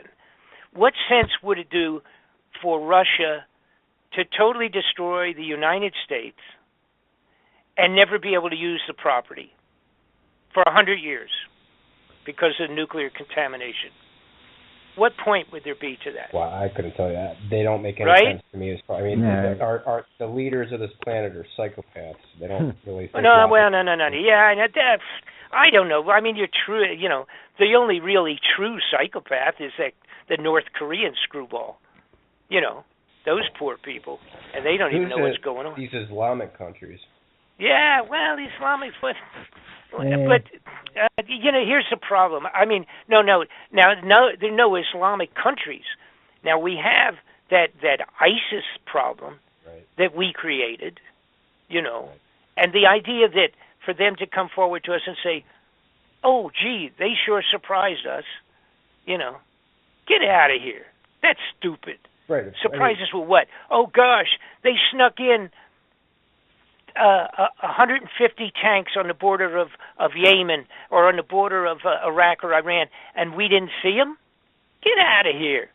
See? So that's all garbage. That's under a separate category. It's called BS. It's called false flag garbage. Now there's always a chance. Don't get me wrong. The idea of one screwball getting a briefcase nuclear bomb, which the Russians have. Russians have 100 of them that they've lost. Really? How's that make you feel? Now, it doesn't mean that they know how to set them, make them happen. The Russians admitted a couple of years ago they lost 100 suitcase nuclear. Okay. I remember this. Oh. That's goofy, but that's a fact. All right. But the point is, it's not for that, and I will maybe briefly explain what I mean by us terminating a nuclear war before it happens. I'll maybe mention that in a minute or two, and explain that. But the point is, the entire globe is all of a sudden, again, being done by the highest levels of our military and the highest levels of the corrupted government and in all governments. And of course, their thing. By the way, I had the complete direction I was going a few minutes ago, and we got away from it. The weapons. Why are they putting all of those weapons for actually it's almost 20 years they've been sliding this stuff into these police departments. And what they're doing is saying, hey, guys, we have some weapons available coming back from the desert. We have some armored cars, we have some machine guns, we have hand grenades, we have gas launchers, and we have all of these things, and gas masks and bulletproof vests and armored cars and all this stuff. And they're asking the local sheriff in Omaha, Nebraska, if he wants to have a couple. So at the police level, those guys love it. They love the idea of saying, "Oh, wow, yeah, that's what I need." And we go in and hit these drug dealers in downtown Detroit, and we'll have armored cars, and we'll have this, we'll have that. Yeah. Okay. Yeah. But they're just excited like a kid in a candy store. Oh, I bet. And then they say, "Well, we can't really afford that stuff. We can't budget that." Okay. Oh, of course not. So Uncle Sam says, well, what we'll do is we'll give it to you like almost free, and we'll set up some, and we'll set up some kind of a pay-as-you-go deal. You don't have to pay for it right away. Give you 10 years to pay for it, and so get it to you for almost. We'll write it off down to almost nothing, and blah blah blah. We'll make sure it's working good before you get it, but we'll do all that. So anyhow, the bottom line is they have placed all of this extraordinary amount of military gear in the police department. Now here's the little coup de grace to it. They say, now listen, we're giving you all this equipment for almost nothing. We just want you to sign an agreement that, or verbally is good enough for us, that when we call for your assistance, like in a time of a national emergency, if we ever have martial law or something that we have to declare, we want you to come on board with the wonderful new Homeland Security, and be ready to answer and fully respond to the demands of Homeland Security. And they say, oh, yeah, sure, don't worry about that. That's great. We don't care. That's good. Sure, we'll do that. So what they're going to do is, and they've already got, now they have all this equipment is in the back parking lot of all these police all over, and some of it came up, a few months ago when they were complaining about, when they were having the black and the racial problems and police shootings of black kids and stuff like that, sure. Right? They complained, they said, hey, what's the deal here? We came out with a demonstration and they got military equipment and guys with helmets and all of this stuff. What is that? And they complained, the citizens complained about it, but they had no idea that of what it's for. And it's there for the point in time once it's certified. Once Nibiru Planet X gets close enough coming in on its return trip, then they can mathematically do the math, and they can say, here's the day it's going to be. Give or take 5 days. This is when it's going to be here. But it has to get close enough, and it has to be seen. It has to physically be seen, and all the rest of that too. Really, So what they're going to do though is they're going to have martial law in place, and it'll be on every major nation of the world probably the same week. All right, because at no time are they going to come out and say, my fellow Americans, I have bad news. In about 30 days or 4 months, this big planet's going to come around, and an awful lot of everybody on the globe is going to die. Because here's what it's going to do. It's going to cause tsunamis like Noah's floods, because that's what created Noah's floods. It's going to cause electromagnetic impulses because it screws up the sun. It causes all kinds of problems with the sun itself, whipping around, even though it's only a couple of times bigger than Earth, maybe 5 times the size of Earth, but it has an effect. It's already having effect on the sun.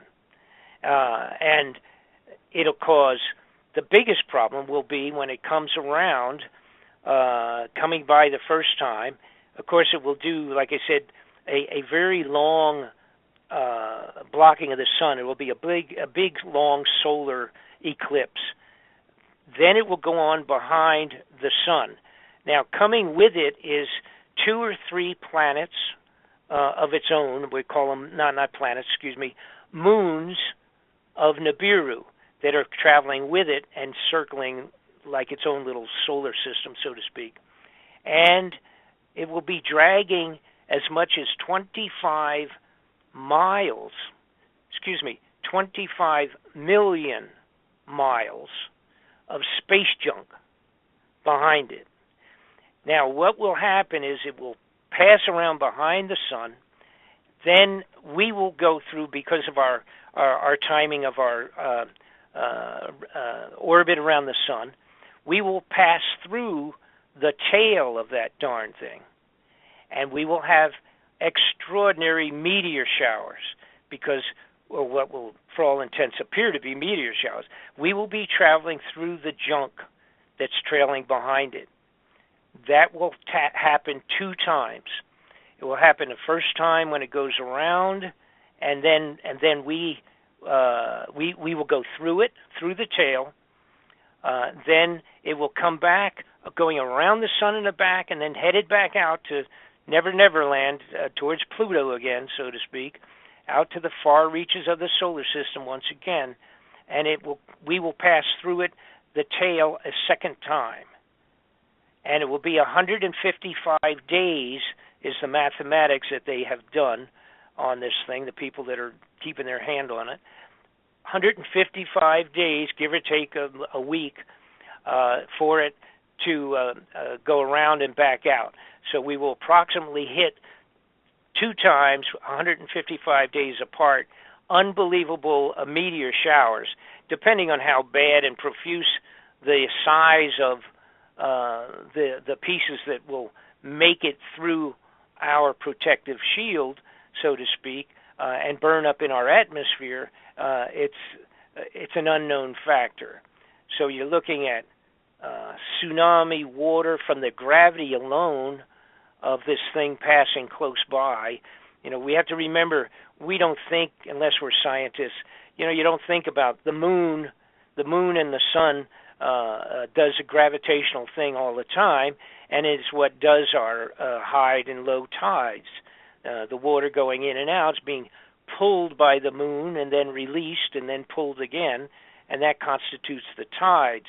When you have something that's several times the size of Earth passing fairly close in terms of astronomical measurements, coming fairly close to the Earth on 2 occasions, it will yank the water right out of the seabed, probably as much as 100 miles inland on every coast of the entire globe will probably be washed off. Right before you came on, I spoke in detail about all those. And there's actually a couple of new theories I'm hearing that this orbit of Planet X isn't actually elliptical. It's more like a figure 8. So it's not going to. The claim is now that it's not going to pass us twice, but it's actually. Well, astronomically, I believe it's a physical impossibility to be what we would call figure 8. It's actually just a big elongated orbit. Now, and by the way, I was still skeptical in the middle of my investigation on this. Boy, I didn't want to put my name. I didn't want to put my name on this thing. You know? Right. Well, I don't blame. I mean, I really didn't. I really didn't. And then, but finally, eventually, it's like, this is what it is. I mean, I don't see anything else that would fit into all of this stuff, everything, including the Pope and the underground seed thing and all the rest of that crazy stuff. It's just way, way too many things, and the only thing it could be would be some extraordinary known galactic kind of a problem, something that's totally out of control of the average, of human beings. This is some external problem that can't be settled, like between Russia and China and America or any of that kind of stuff. And all of that local politics related to all of that stuff. Right now, it's all an ongoing show, for crying out loud, because they are scared at the highest levels on this darn thing, and that's all there is to it. they're just really spooked. But in terms of the orbit, one of the things that finally something that bothered me, because I thought, geez, they're talking about 3,000-year orbit, and I thought, God, that's like outrageous. That means this thing is so far out when it goes out, maybe whether it's 200 years going out and then 200 years coming back, or if it's 1,800 years going out and then 1,800 years coming back, that would be the 3,500. All right. I'm thinking to myself, I'm not, like I say, not an astronomer. I know more about it now than I did, but the idea that kind of a giant orbit would exist and this darn thing would keep coming back seemed extraordinary to me. But then, lo and behold, back a few years ago, and I think don't somebody yell at me, jump on me on this, like in 1990, no, I had people say, well, it wasn't 97, it was 92, who cares? Okay, but sometime around 97, we had, I think it was it the Hale-Bopp comet, I'm thinking off the top of my head. Yeah, you're right. I think you're right. Okay, yeah. All right, so there was this a comet that came around. They saw it coming. They said, hey, we didn't know about that one. And they named it Hale-Bopp under the name of two guys that found it. And it came in, it swooped around the around the sun, went back on out again. It was pretty neat. They knew when it was going to arrive, and everybody watched it, and they got wonderful pictures and millions of the tail on that was like 20 million miles. Okay? Yeah, you're right. All right. So, I got all the pictures sitting in front of me. So you got it. Okay. So now what happens, though, when I looked at it, they said it's 4,200-year orbit for the Hale-Bopp. So they didn't know about it. They saw it. They found it. It came in. It did go around the sun. It did its thing, and it disappeared, going back out. And they did the mathematics, and they said it won't be back for 4,200 years. So then right away I said, so I had this little thing I was hanging on to myself personally that I thought 3,000 years was ridiculous, right? But now all of a sudden they say, there goes Hale-Bopp, and it's 4,200 years. So the idea that a real long, elongated orbit, like Hale-Bopp, is absolutely possible, legitimate, potential situation. So that threw my one little thing I had left where I thought I could say, well, that's stupid, it can't last. No, I was wrong, and the bottom line is it is a legitimate, the possibility of a 3,000-year orbit is absolutely legitimate. Yeah. So they're now, here's 50,000 years or some crazy shit. And I just have one question left because we only have 10 minutes left. You mentioned earlier that no one has seen Nibiru. I mean, we're not seeing it in the sky in December and all that. Right. But I'm seeing I'm in a few video Nibiru groups, Facebook groups, and they're showing videos and photos. About that. Yeah. They're showing videos and photos of Nibiru. Let me answer that like situation the best I can. All right. Good. I put in my DVD. I put some real good pictures of way out things that had been shot and that could or could not be whatever. But it's number one. It's infrared. If you don't have infrared equipment equal to the $20 billion one that they got out there, and if you don't have one that good, the chances of you seeing or taking pictures is not happening until it gets in close. Follow me? All right. Once it's in close, then 10,000 amateur astronomers are going to see it in the same week, all around the globe. I'm not talking about infrared. I'm saying that during the sun rises in the morning, people are. No, I know. Okay, I know what you're talking about. Where it's showing up as a second sun in the sky next to our sun. Yes, and I understand that. It's most of those are so you got to do just a size thing for yourself. First off, an awful lot of them are lens flares or something else. Okay, and there's some good ones. There are guys that said, no, I can prove that it's not a lens flare and this, that, and you see how this moves and that moves and everything. The bottom line is most of those are like the sun is the size of, let's say, a baseball at the end of your hand, your arm. A baseball, standard softball. And the next to it is something like the size of a nickel, okay? And they're saying that's Nibiru, and it's got a funny color, and it's this and that. Okay, if it was that close, it would be doing such a number on everything already. And those types of pictures now were out 2 years ago, and it's still not here, okay? Right. That ain't going to happen. And like I say, according to all of the scriptures and the things that where they actually have seen this darn thing come and go, you know, and scratched it on the wall of the cave or whatever you want to say, or put it on the clay tablet, the bottom line was it was seen in 1 month, and about 4 to 5 months later, it came around and did its thing, got gigantic, came by, and went back out again. All right, so now here's what's happening now. Since I put out my DVD, the increased interest, and I'm not the only one, I don't mean to say that, but my timing was such that when I put it out, the interest went through the ceiling, and right. The multiples of tens and tens on this thing has become. Originally, it was like 3 or 4 little things. I put my DVD out and did a whole bunch of shows. And then in a short period of time, if you put up Bob Fletcher, Nibiru, Planet X, Bob Fletcher, in Unknown Planet, any of that, there's now like 2,000 hits for crap, 2,000 pages you could go to now.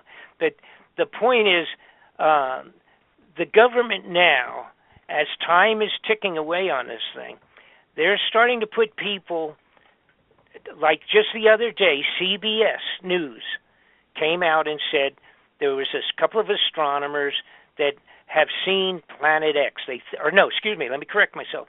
They think they located the thing that might be Planet X, and it's out there past Pluto. All right, and then the caveat to it was that they said it's like 1 million light years away.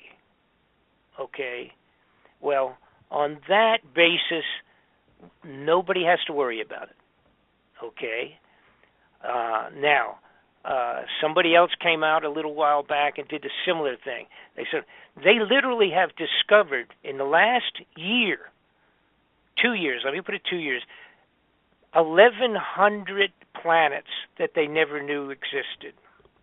Yeah. Not all in our solar system, but close enough or out there where they have been located. They have been named and numbered and taken pictures of some of them with a new telescope that they have, a couple of them now that they have out in outer space. All right? But what they're doing now, because they still have to defeat the idea that anybody on Earth has, living person on Earth, has anything to worry about. So if they come out with some astronomer who's financially taken care of under the table, and he comes out and says, "Oh, we found this." Now the ones that came out, excuse me. So, see, the ones that came out and said they found 2 planets and one together, and I don't know, whatever it was, just the one that was on CBS yesterday, actually, CBS Television News. Okay, but there's 2 caveats to that. Number one is that they indicate that it's so far away that just go back to sleep and you don't even have to worry. Your grandkids don't even have to worry about it. And if it was heading back at a gazillion miles an hour, it's still not going to be here for 1,000 years. Okay, so that was that. But additionally, that serves to throw cold water on anybody like me and the rest of the people out here, that are saying, hey, it's going to be in a year or so, because why are they putting all the food in the underground facilities? And they don't want it to go bad. They don't put it in until they need it. Okay, right? And why do they have they're going to do the martial law thing? Oh, and let me. Anyhow, so I don't want to get off on another thing and miss my point.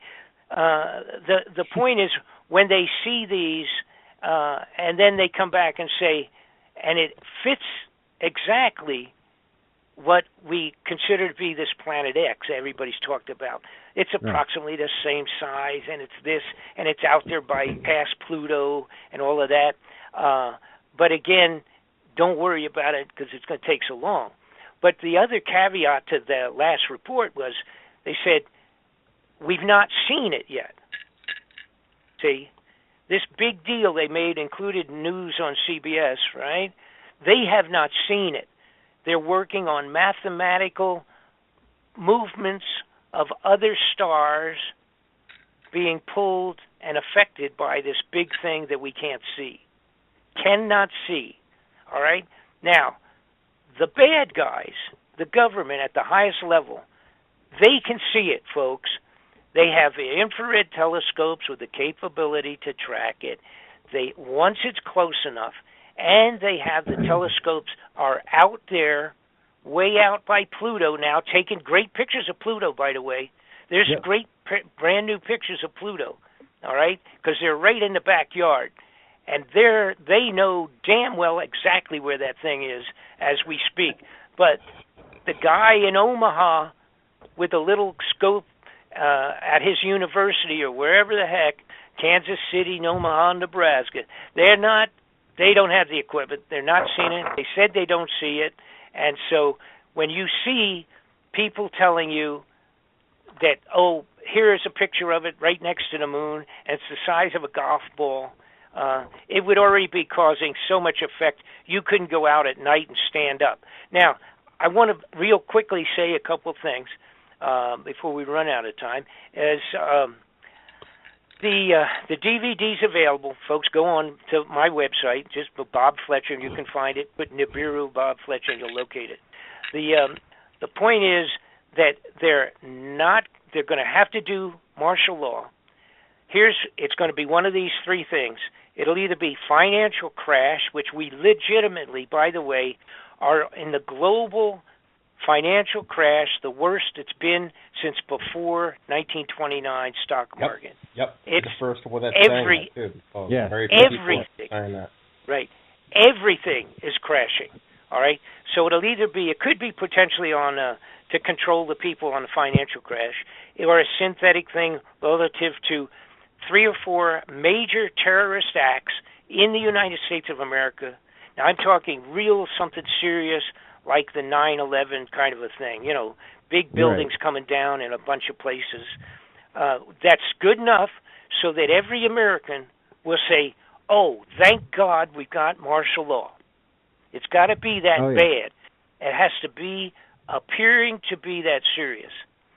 But it is, or it could be a biological.